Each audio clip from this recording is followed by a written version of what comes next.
పద్మావతి విక్కీకి ఏదైనా ప్రమాదం జరిగిందేమోనని చాలా భయపడుతూ ఉంటుంది. తన మనసు ఆందోళనగా ఉంటుంది.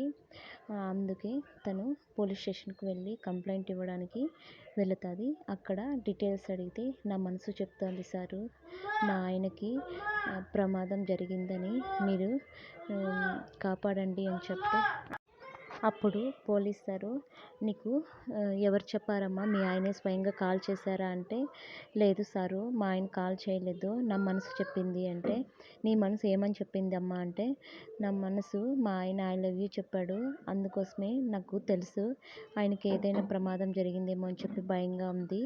ఎవరైనా మనస్ఫూర్తిగా ఒకరిని ప్రేమిస్తే వాళ్ళకి ఏదైనా జరిగితే మనసుకు తెలుస్తుంది సారు అని చెప్పేసి అంటుంది. చాలేవమ్మా, ఏదైనా ప్రూఫ్స్ ఉండాలి, కంప్లైంట్ తీసుకోవాలంటే మనసు చెప్పిందనో ఇంకోటో అని చెప్పేసి కంప్లైంట్ తీసుకుంటే మమ్మల్ని చూసి నవ్వుతారమ్మా జనాలు, ఏదైనా ప్రూఫ్స్ ఉంటే తీసుకురా అని చెప్పేసి అంటుంది. ఇంతలో వాళ్ళ అత్తయ్య అక్కడికి వస్తుంది. మీరేంటి అత్తయ్య ఇక్కడికి వచ్చారు అంటే, నిన్నే ఫాలో అవుతూ వచ్చాను అని చెప్పేసి అంటుంది. అప్పుడు వాళ్ళ అత్తయ్యకి చెప్తే, సరే నేను కూడా నీకు సహాయం చేస్తాను విక్కీని వెతకడంలో అని చెప్పేసి అంటుంది. ఇంటికి వచ్చిన తర్వాత పద్మావతి చాలా భయపడుతూ ఉంటుంది. సార్ ఎక్కడున్నారో ఏమో అని చెప్పేసి మరుసటి రోజు ఉదయం తులసమ్మకు పూజ చేస్తూ మొక్కుంటూ ఉంటుంది. సారు ఎక్కడున్నా, మా ఆయన ఎక్కడున్నా క్షేమంగా మంచిగా ఉండాలి, మా ఆయన అంటే నాకు చాలా ఇష్టం, తను నేను చాలా ప్రేమిస్తున్నాను అని చెప్పేసి అక్కడ విక్కీ కూడా నాకు పద్మావతి అంటే చాలా ఇష్టం, కొన్ని కారణాల వల్ల తనకు నా ప్రేమ విషయం చెప్పలేకపోయాను, ఇప్పుడు తనని చూడాలని ఉంది, తనతో మాట్లాడాలని ఉంది, తనకు నేను ప్రేమించిన విషయం చెప్పాలని ఉంది అని చెప్పేసి బాధపడుతూ ఉంటాడు. ఇంతలో కాల్ వస్తుంది పద్మావతికి. హలో అంటే, హలో పద్మావతి, నేను విక్కీని, ఐ లవ్ యూ పద్మావతి అని చెప్పేసి అంటాడు.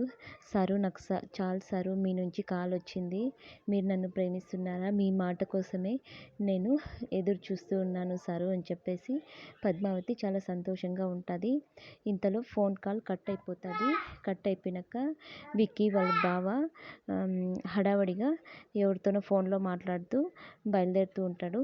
ఇతన్ని చూస్తే డౌట్గా ఉంది, ఏదో జరగబోతుంది అని చెప్పేసి పద్మావతి కూడా విక్కీ వాళ్ళ బావ కారులో వెనకాల డిక్కీలో కూర్చుంటుంది ఫాలో అవ్వాలని చెప్పేసి.